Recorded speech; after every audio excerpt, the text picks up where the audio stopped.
ओम श्री परमात्मा नमः। बुरे विचार क्यों आते हैं, आज इस विषय पर चर्चा करेंगे। विचार दो प्रकार के होते हैं, सकारात्मक और नकारात्मक। ये दोनों ही हमारी 24 घंटे की दिनचर्या में 60,000 से 65,000 तक विचार आते और जाते रहते हैं। यह वैज्ञानिक शोध पर आधारित एक आंकड़ा है। मानव मन एक क्षण भी बिना विचार के रह नहीं सकता। अब प्रश्न ये है कि बुरे विचारों से छुटकारा कैसे पाएं? तो मेरे पास इसका सबसे सरल, सटीक और रामबाण उपाय है। अगर आप अपने दिनचर्या में इसे शामिल करें तो अवश्य ही क्या बुरा और क्या अच्छा, सभी प्रकार के विचारों से छुटकारा मिल सकता है।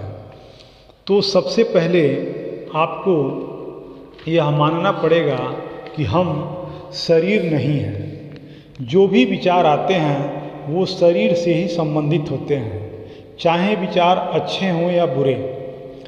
अब हम जानने का प्रयास करते हैं कि शरीर में जिसमें हम निवास करते हैं उसमें कुछ सूक्ष्म ज्ञानेंद्रियां हैं, जिसके द्वारा हम महसूस करते हुए भ्रमित रहते हैं कि हम शरीर हैं। वह सूक्ष्म इंद्रियां मन और बुद्धि है। सबसे पहले मन में विचार आते और जाते रहते हैं। हमारे स्वभाव में जैसा भाव रहता है वैसा ही चिंतन शुरू हो जाते हैं। अगर स्वभाव सकारात्मक वाला है तो अच्छे विचार, और स्वभाव नकारात्मक वाला है तो बुरे विचार चलते रहते हैं। मन में जो विचार आते हैं वो इतने विषयी, वासना युक्त, मतलब माया के वशीभूत हैं कि बुद्धि को ढक लेते हैं। किस विचार को रखना है और किसको हटा देना है, बुद्धि को निर्णय करने का मौका ही नहीं देते हैं। पूरी तरह से हम मन के गुलाम हैं।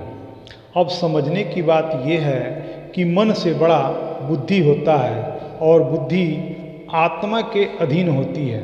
अब हम यानी आत्मा मन के बजाय बुद्धि को महत्व देगी तो विचार बुद्धि के अधीन हो जाएंगे। मन के बजाय बुद्धि विवेक के द्वारा जिस विचार पर चिंतन होगा वह सकारात्मक होगा। इस बात को और सूक्ष्म रूप से समझना होगा। अभी हम मन के अधीन हैं, जिसके वजह से अच्छे बुरे विचारों का सामना करना पड़ता है। जब मन और बुद्धि हमारे यानी आत्मा के अधीन हो जाएगी तो विवेक जागृत हो जाएगा। मन हमारा पूरी तरह से दास हो जाएगा, गुलाम हो जाएगा।